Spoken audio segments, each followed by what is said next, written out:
Naimbangal daw tayo amin mga ka-business. Kamusta po kayong lahat?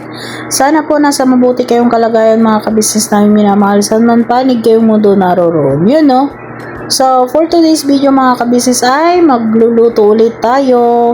At ngayon po mga ka-business ay naglilinis ako ng tilapia. Akin pong pinalinis na pinakaliskisan at pinahiwa doon sa aking pinagbilhan. So, dito po ay lilinisan at hugasan na lang po natin. So, samahan nyo po ako ngayon mga ka-business namin minamahal at tayo ay magpiprito ng isda at magluluto po tayo ng chop suey. So, yan mga ka-business. Hugasan lang po muna natin to mga ka-business bago po natin timplahan mga ka-business.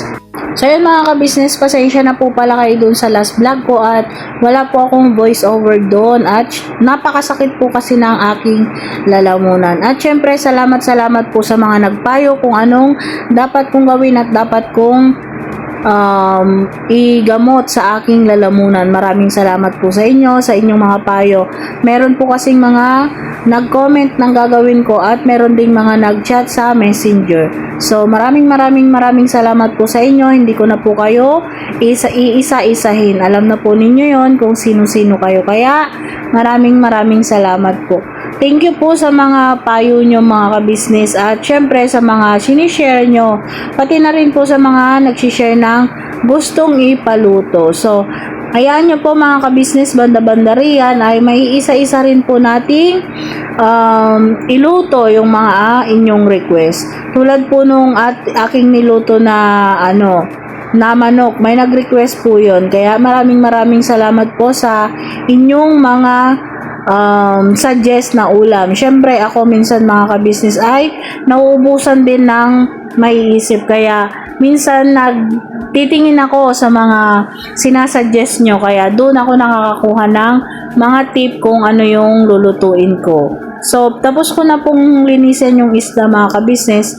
Eto naman at magre-ready ako ng gulay na ating i-chop suey ngayon. At sa mga nagre-request po ng mga lutong gulay ay hayaan nyo po mga ka-business at syempre yung mga request yung gulay ay hinahanap ko rin naman minsan sa palengke at minsan po kasi may mga natatagpuan ako hindi naman na fresh. Gusto ko syempre pag nagluto at may pakita sa inyo yung fresh naman at para masarap din pong ulamin. Yun mga ka-business, kaya antay-antay lang po tayo para sa mga request ninyo. Mayroon pong nagre-request ng kung paano ko raw i-prepare yung bulaklak ng kalabasa. Hayaan nyo po ma'am, pag may nag-order na po ako, hayaan nyo po at pag dumating i-demo ko po kung paano po natin i-prepare yung ating bulaklak ng kalabasa.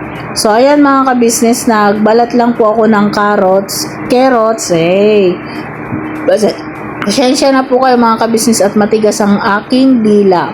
Kaya carrots talaga ang aming tawag. So, yan. Hihiwa-hiwain lang po natin ng medyo maliliit mga ka-business para hindi naman po matagal ang paggigisa natin.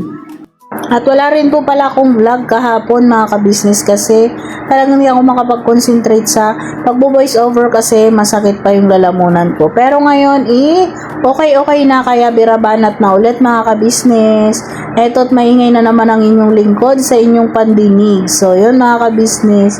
So tulungan at samahan niyo po ako sa pag-prepare. At habang pong prepare natin ay atin pong i-shoutout yung mga nag-comment sa ating comment section sa last vlog namin. So ito na po sila mga ka-business. Shoutout po kay Feli Valerio, Charitoni Pison, shoutout po.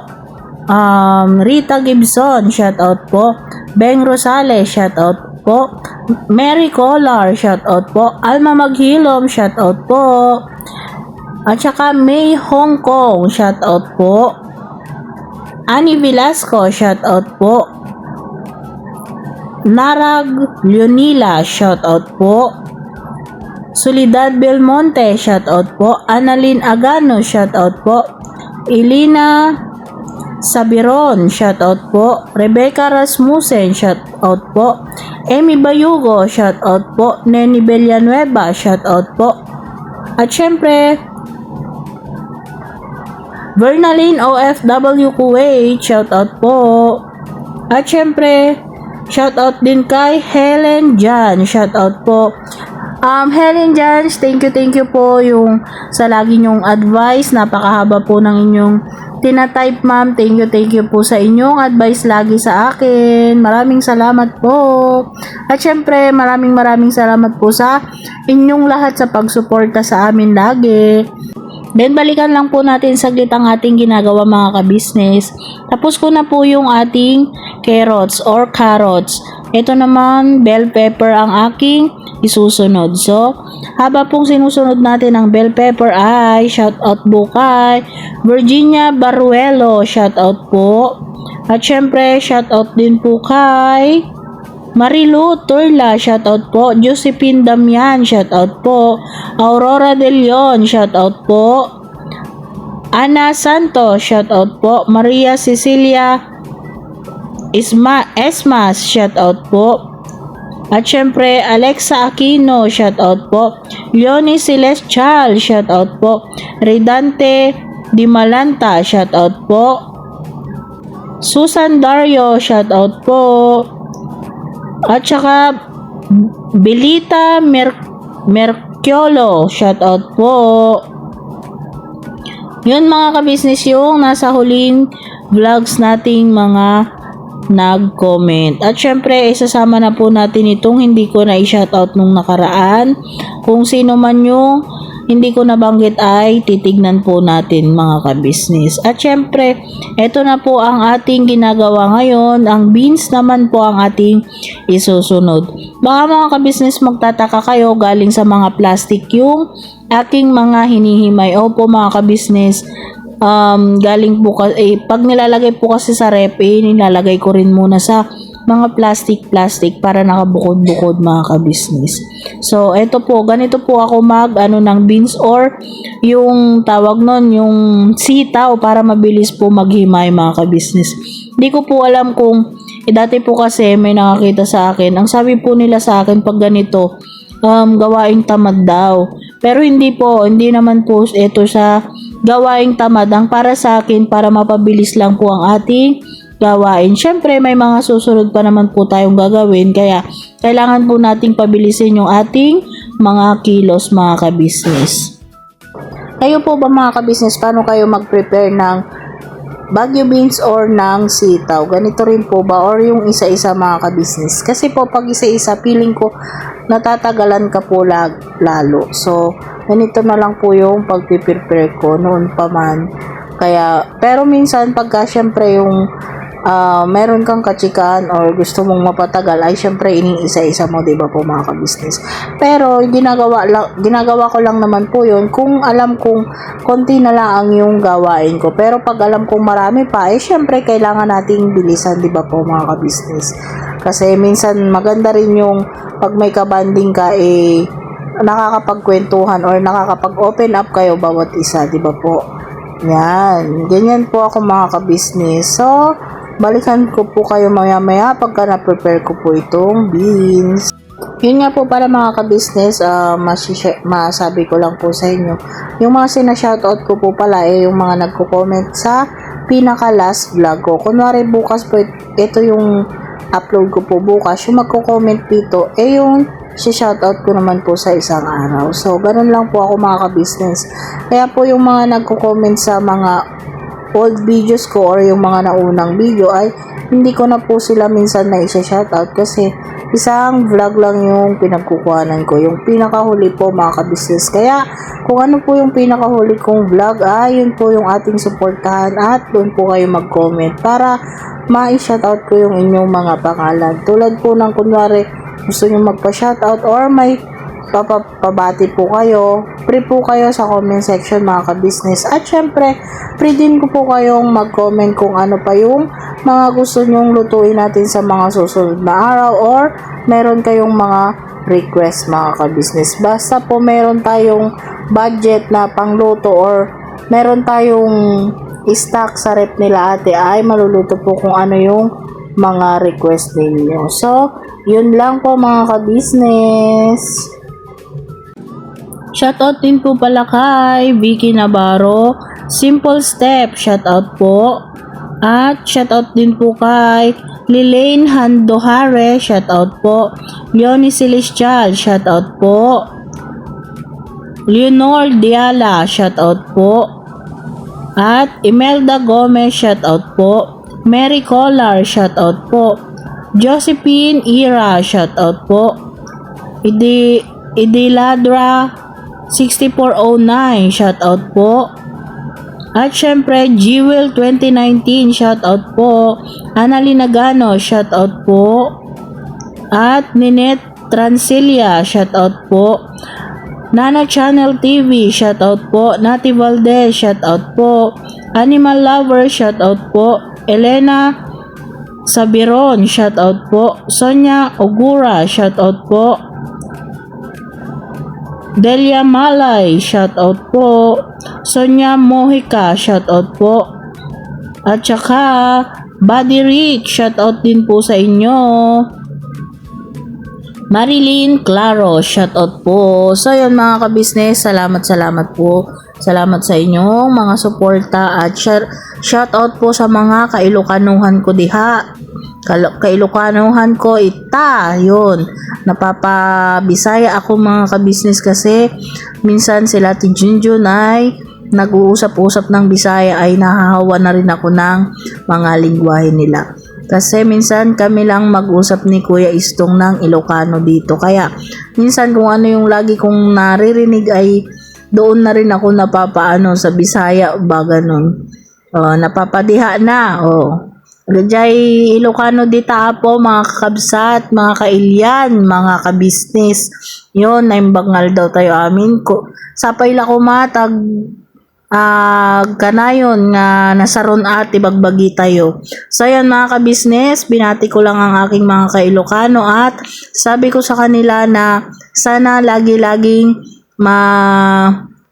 maayos yung mga pangangatawan nila. So, eto po tayo. Tayo muna sandali mga kabisnes no?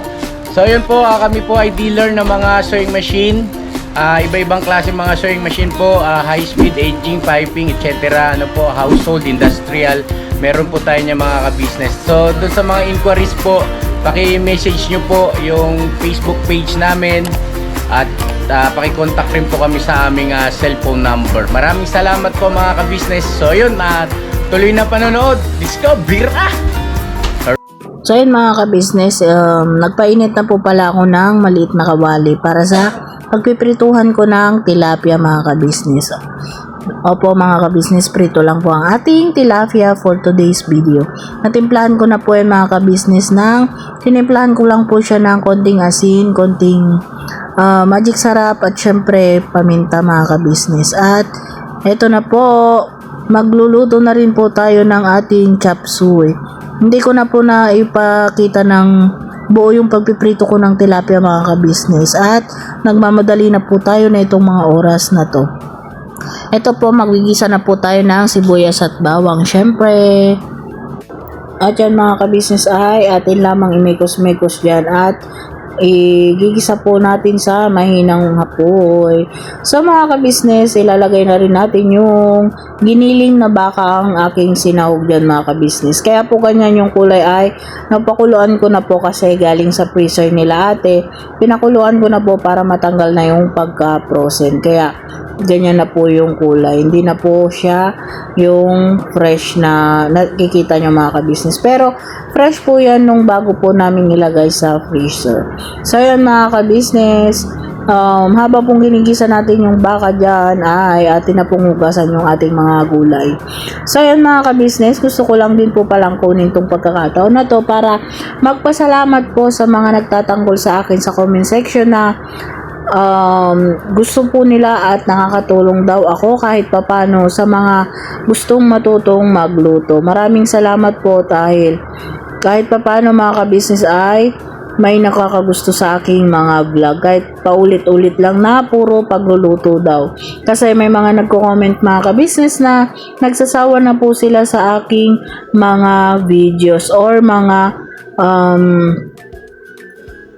content mga ka-business, pero pasensya na po kayo sa mga nagsasawa kasi syempre alangan namang iba ang aking i-content eto naman po yung aking laging ginagawa. Syempre kung ano yung aking laging ginagawa at kung ano yung hobby ko, ano yung gusto kong ipakita sa inyo, ay yun aking ipo-content mga ka-business. Alangan namang magko-content ako, pipilitin kong pumunta sa labas para gumala, para mag-content, pero ang trabaho ko ay iniisip ko dito. Pero syempre mga ka-business, hindi ko gagawin yun kasi ang aking priority po ay ang aking mga ginagawa dito mga ka-business. So yun mga ka-business, kita nyo naman po, dinagdagan ko ng konting sabaw yung aking nilulutong kanin kasi yun po palang nabiling bagong bigas medyo matakaw po ng sabaw. So dinagdagan ko po ng konti mga ka-business. At yun mga ka-business, medyo gisa-gisa lang po natin yung carrots at saka yung Baguio beans para po medyo lumambot siya. Pero syempre, ito po tayo at maghuhugas pa po tayo nito mga ibang gulay natin para po dire-diretso na yung ating gawa. Ganyan po ako mga ka-business pag ako'y nagmamadali kasi mayroon pa po akong pupuntahan nito. Church day po today, kaya tayo po ay magluluto muna bago po pumunta ng church para po pagka meron nang kakainin yung mga galing na sa church ng umaga. Hapon po kasi ako nag-church, sila ate po mga ka-business ay umaga mga ka-business. Para syempre, pagkatapos po nilang magpahinga ay may pagkain na po sila. At ito po mga ka-business, nilagay na rin po natin yung sayote. Minsan mga ka-business, may mga nagsasabi rin na hindi daw ako marunong magluto. Di ba po mga ka-business, lagi ko namang sinasabi, ang version ng mga luto ko ay version lamang ng inyong lingkod. So, alam ko po na may mas magagaling pa sa akin magluto. Kaya, may version ako, may version kayo. Kung gusto nyong ituro sa akin yung version nyo, willing po akong matuto. So, ayan mga ka-business, nilagay ko rin po pala yung beef broth natin. Ayun po ay yung pinagpakuluan ko po ng giniling. Huwag po kayong mag-alala mga ka-business, baka may nagsabi na mataba na yon. Hindi po mga ka-business kasi nakakailang palit po ako ng sabaw bago ko po pakuluan. Kaya huwag po kayong mag-alala, yung mga manti-mantika po ng mga pinagpapakuluan ko ay natatanggal po. Kasi ilang palit po ako. Kumbaga, ilang banlaw muna bago yung totoong pakulo ng matagal para po maggawa ng beef broth. So, nilagyan na rin po natin ng oyster sauce po mga ka-business. Yung maliliit lang po yan ay nilagyan ko po ng malalaki. At syempre, maglalagay po ulit tayo ng paminta para po masarap-sarap ang ating ulam. At syempre, mabangot maarong. At yun mga ka-business, mekos-mekos na po natin. Naalala ko po pala lagyan ng konting magic sarap. Wag po kayong mag-alala mga ka-business, sa mga nag-aalala ay tigo-konti lang naman po ang aking mga nilalagay kung sakaling naglalagay ako ng magic sarap. So yun mga ka-business. At syempre, lagay na rin po natin ang ating bell pepper. Masarap din po sana ito mga ka-business kung may kasamang chicharo. Yung gulay na chicharo mga ka-business. Pero wala po kasi akong nakita kanina kaya okay na po to. At syempre, pasarapin na lang po natin sa simpleng luto natin mga ka-business. So ayan mga ka-business, mekos-mekos lang natin para matunaw at syempre para mag-combine yung mga pampalasang inilagay natin. So ayan mga ka-business, nagpalit po pala ako ng kalan kasi eksakto pong naubusan ng ating kalan. Wala na po akong time mga ka-business para magpalit pa ng tangke. So, dito muna sa maliit namin isinalang dito sa super kalan. Malapit naman na po itong maluto at pinapalambot na lang ng konti yung sayote at lalagay na rin po natin mamaya yung repolyo. Nagmamadali na rin po kasi ako ng oras na to mga ka-business kasi pupunta pa po kami sa church. Magre-ready pa kami at maliligo pa ako. So, kaya yun mga ka-business, hindi na po ako nagkabit ng baribakong tangke. Dito na lang po muna sa maliit. So, ayan mga ka-business, nagpakulo na rin po ako ng tubig pansabaw po natin. Baka akala po ninyo mga ka-business maraming sabaw to. Mamaya-maya po mawawala na po at makikita nyo tuyo na ang ating niluluto. Nagpakulo na po ako ng tubig para mabilis na po mga ka-business. At syempre, eto na, malapit na po nating maluto ang ating ulam for today's video. So ngayon pa lamang po, gusto ko lang din kunin tong pagkakataon na to para para magpasalamat po sa inyo sa patuloy po ninyong pagsuporta sa aming lahat na kabisnes community mga kabisnes. At syempre, magpatuloy po akong maglalambing sa inyo na sana po patuloy po nating suportahan, lalong-lalo na po ang Kabisnes Official, Papa Dins TV, Kabisnes Family, at syempre yung kay Mars, Mrs. KB Official, at syempre mga kabisnes sa mga kapatid naming kagwang at sa mga reactors ng Kabisnes Family. So ayan mga kabisnes, syempre hindi mawawala ng Tiki Man Time. Tinikman ko po at okay naman na po ang lasa. At ito na nga mga kabisnes at kumukulo na. Syempre, halo-halo muna natin at titignan natin kung malambot-lambot na ang ating sayote bago po natin ilagay ang ating repolyo. Di ba po mga kabisnes, napakarap ng repolyo. Kasi po ay may pagbibigyan din po si atin ng ibang gulay. Kaya dinamihan po talaga namin sadya to mga kabisnes. So yan mga kabisnes, kita naman ninyo, halos mapuno yung aking pinaglulutuan na kawali. Malaki po yan mga kabisnes kasi kung sa size po ng pangpansit ay 3 kilo po yung aking naluluto dyan na bihon. So yan mga kabisnes, habang po papalambutin natin ang ating repolyo, dadagdag na rin po natin tong ating tinunaw na cornstarch pampalapot ng sabaw. So ayan mga kabisnes, konting kulo na lang po, isang kulo na lang po at luto na po ang ating chop suey for today's video. Chop suey ala Vera to mga kabisnes, version po to ni Vera, kaya pasensya na po sa mga ayaw ng aking mga content. Mekos-mekos lang po natin mga kabisnes para po hindi bumuo yung ating cornstarch sa ilalim ng ating pinaglulutuan. So yun mga kabisnes, yung iba pong version nito ay pwede rin pong maglagay ng ibap na gatas, pwede rin maglagay ng gata, yung iba gata po ang nilalagay. Depende po sa inyo mga kabisnes. Ako po kasi ay pinasimple ko na lang ang ating luto. So, ito na po ang ating luto for today's video. Ito na po ang ating simpleng chop suey. So, sana po mga kabisnes ay nasiyahan kayo sa aking simpleng vlog, simpleng luto. At syempre hanggang dito na lang po tayo mga kabisnes. Birabanat, todo-todo lang tayo mga kabisnes. At never say goodbye. Tomorrow is another day. Birabanat mga kabisnes. God bless us all mga kabisnes.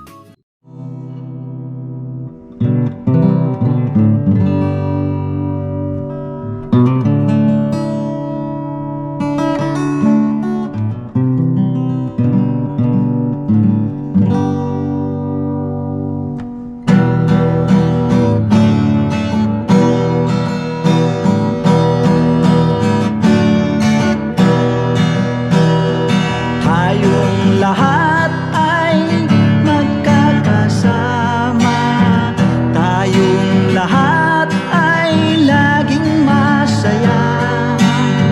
Pagtulong nyo ay sigurado, pagkat mayroon kayong heart of gold. Mahal namin kayo, mahal namin kayo. Pinunukan my heart of gold. Mahal namin kayo, mahal namin kayo. Minahal kayo ng mga tao kahit sang panig nitong mundo, pagkat mayroon kayong heart of gold. Mahal namin kayo, mahal namin kayo. Keep it for a heart of gold. Mahal namin kayo. Pinuno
ginawa mo'y kinalulugdan ng ating Diyos na makapangyarihan. Pinuno kang my heart of gold. Mahal namin kayo, mahal namin kayo. Pinuno kang my heart of gold. Mahal namin kayo, minahal kayo ng mga tao. Kahit sang panig nitong mundo, pagkat mayroon kayong heart of gold, mahal namin kayo.